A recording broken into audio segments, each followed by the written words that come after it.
অনেক সময় আমরা একটা ছেলেকে ভালোবেসে ফেলি তার ব্যবহার, কথা বলা, ভালোবাসা দেখানোর ভঙ্গি দেখে। মনে হয় এ তো বুঝি পারফেক্ট একজন মানুষ। আমাদের সমাজেও সেই মানুষটাকেই যাচাই করার মাপকাঠি কিন্তু খুবই সীমিত। সে কত টাকা আয় করে, দেখতে কেমন, পড়াশুনোয় কেমন ছিল, আর বাবা মার প্রতি তার দায়িত্ববোধ কেমন। কিন্তু একটা জিনিস প্রায়ই বাদ পড়ে যায়, সে আসলে কী ধরনের সম্পর্ক দেখে বড় হয়েছে। তার চোখের সামনে কেমন ছিল স্বামী স্ত্রীর সম্পর্ক। অনেকেই বলে ছেলেটা তো খুব ভালো, মায়ের কথায় চলে।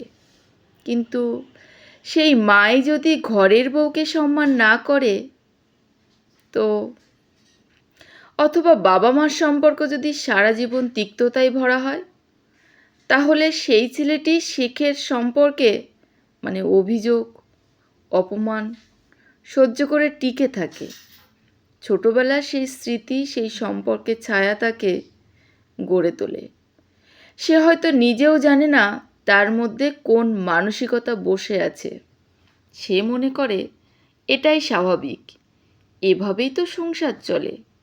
তাই এমন একটা পরিবারে বড় হওয়া ছেলে যতই আধুনিক হোক না কেন, যতই ভালোবাসুক, একটা সময়ে গিয়ে তার ভিতরে সেই বিষাক্ত আচরণ ফুটে উঠবেই।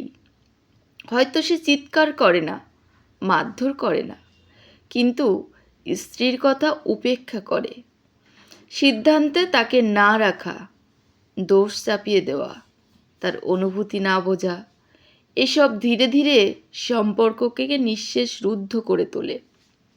আর মেয়ে তখন ভাবে, আমি কি কোনো ভুল করলাম? অথচ ভুলটা কিন্তু সে করেনি, ভুলটা ছিল তার না জানার, না বুঝে সিদ্ধান্ত নেওয়ার। আমাদের সমাজে মেয়েদের বলা হয় সব কিছু মেনে চলতে হয়, কিন্তু কেউ বলে না তুমি সম্পর্কের আগে সম্পর্কের মাটিটা পরীক্ষা করো। তুমি নিজেকে প্রশ্ন করো, এই মানুষটার সঙ্গে তুমি পুরো জীবন কাটাতে পারবে তো? শুধু তাকে ভালোবেসে নয়, তার পরিবারটাকে বোঝার চেষ্টা করেও।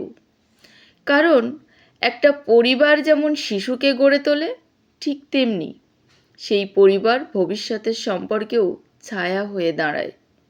যেখান থেকে সে এসেছে সেটা যদি অসুস্থ হয়, সেখানে দাঁড়িয়ে সুস্থ ভবিষ্যতের স্বপ্ন দেখা অনেক কঠিন। ভালোবাসা থাকলে সব কিছুই সম্ভব, এই ধারণাটা অনেক সময় বিপদ ডেকে আনে। ভালোবাসা টিকে থাকে যদি সেই ভালোবাসার ভিতরে সম্মান থাকে, বোঝাপড়া থাকে, নিরাপত্তা থাকে। আর সেটা তখনই আসে যখন মানুষটা ছোটবেলা থেকে এসব শিখে এসেছে। কাজেই আপনি সেই শিক্ষার উৎসটাকে একবারও যদি না দেখেন, না বোঝেন, তাহলে আপনি নিজের ভবিষ্যতের ঝুঁকি নিচ্ছেন। এই সমাজে ডিভোর্সের হার শুধু বেড়েই যাচ্ছে। এই কারণে নয় যে মানুষ বদলে যাচ্ছে, বরং মানুষ অনেক আগে থেকেই মানসিকভাবে প্রস্তুত ছিল না একটা সুস্থ সম্পর্কের জন্য। আর মেয়েরা অনেক সময় শুধু ছেলেকেই দেখে, পরিবারটা না দেখে বিয়েতে রাজি হয়ে যায়।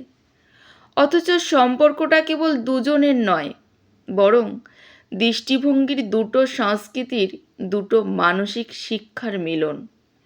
তাই এখনই সময়, আপনি যদি নিজের জীবনের সম্মান চান, নিরাপত্তা চান, একজন জীবনসঙ্গীর ভালোবাসার পাশাপাশি একজন ভালো মানুষ চান, তাহলে শুধু তার বাহ্যিক গুণ নয়, তার ভিতরের মানুষটাও দেখুন। গড়ে উঠেছে যে জায়গায়, সেটাকেও বুঝে নিন, নয়তো পরে চাইলেও কিছু পাল্টানো যাবে না।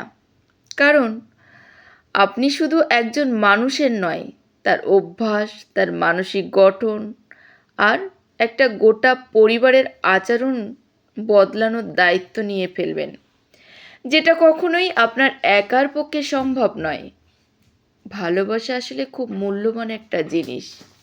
এটা অবহেলার জন্য নয়, এটা কখনো বাজি ধরার জন্য নয়।